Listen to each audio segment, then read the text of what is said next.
is autonomous, except that, you know, the politicians, I'm a politician, so I'm speaking also, they get involved in the day-to-day, you know, they want to get involved in the day-to-day activities, and they shouldn't, not with the college. And in fact, that is why, I'll give you an example, public school system has been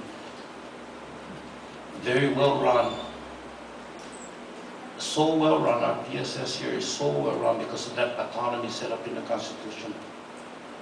So well run that the Northern Mariana Islands is the first to receive money under the State Fiscal Stabilization Fund among all the territories, and including some of the states. We need to get there.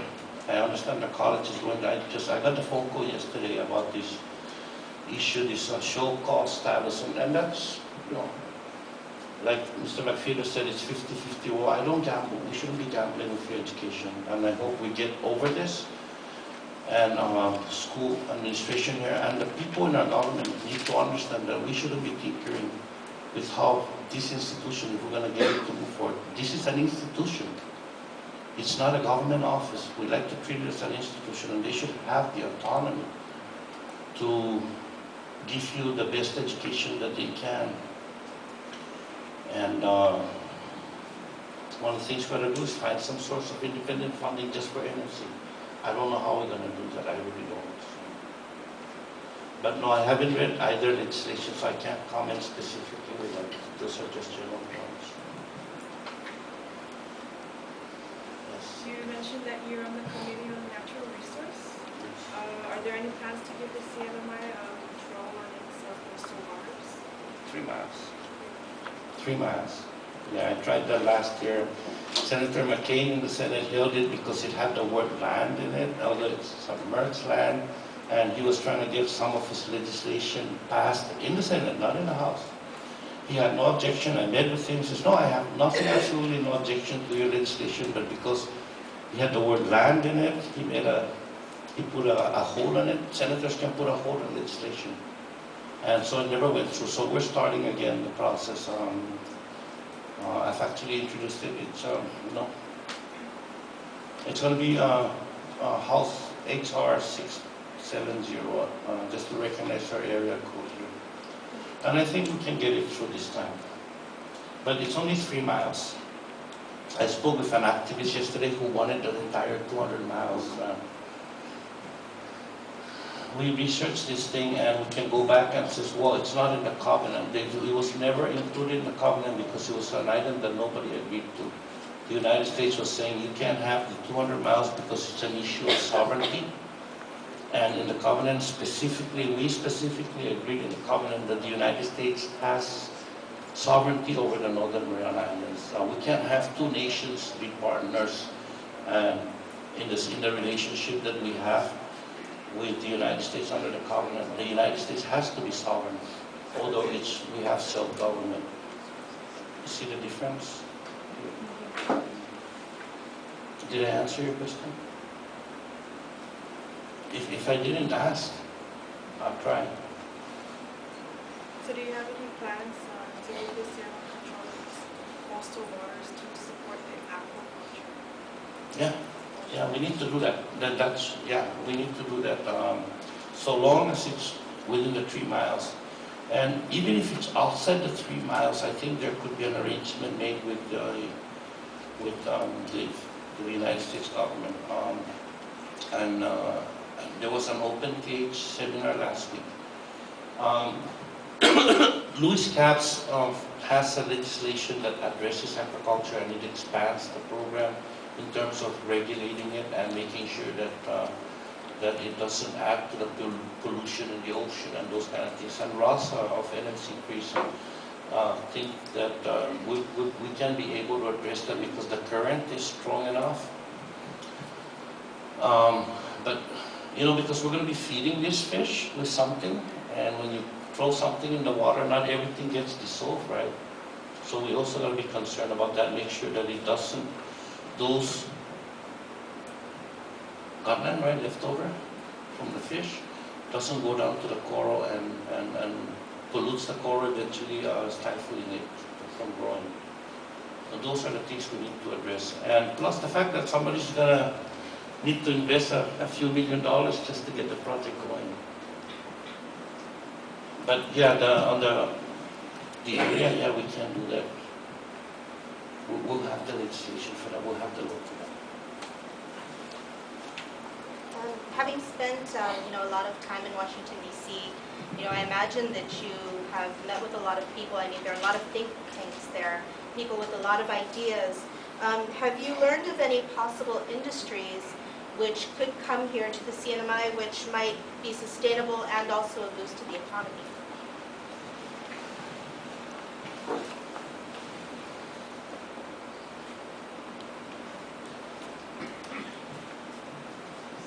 Yeah, there's business interests. Just the other day, a company was thinking of setting up a call center here, for example.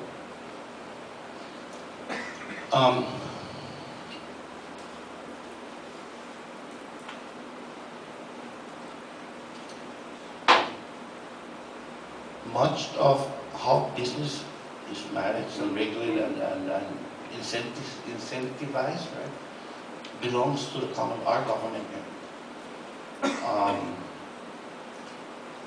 The federal government actually, I can encourage people, and I do. I'm trying to arrange a meeting with the CEO of Delta, because someone someone here wants to meet with them just to put a face to the relationship. The managing director of the Asia Pacific Japan region is coming here next Tuesday. They're going to be meeting with our officials.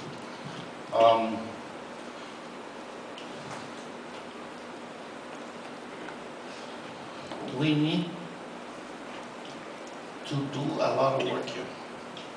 We can no longer just do things and plan by the fly. Today we want this, tomorrow we want this. We need to invite people here and assure them that their investments here will be protected. And I'm not getting involved in the politics of the local government, because I'm not supposed to, but just think.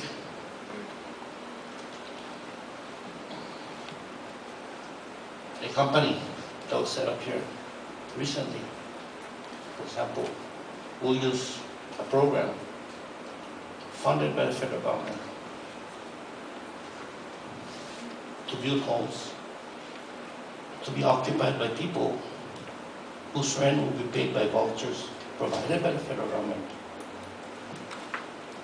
And our government is giving him a QC? For what? He's not taking any risk. So there's assurances that his business will succeed.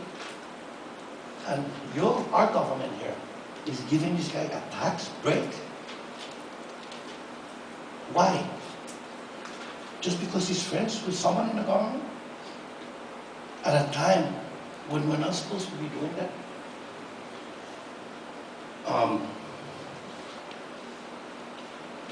We be investors here, and then, for example, for the first time in the Northern Marianas, a lease for a hotel golf course is not being renewed. Maybe it's the right decision. I don't know. But we've got to be careful, because investors, when they invest their money, they look into the future, far away in the future. They look into that future much more in detail than our government officials do. And we don't want to scare them away.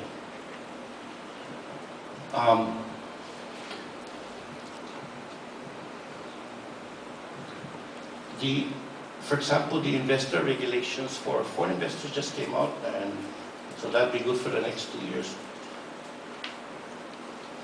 And the Department of Homeland Security took into consideration some of our own concerns and lowered the threshold from 500,000 to 250 to now it's 150,000.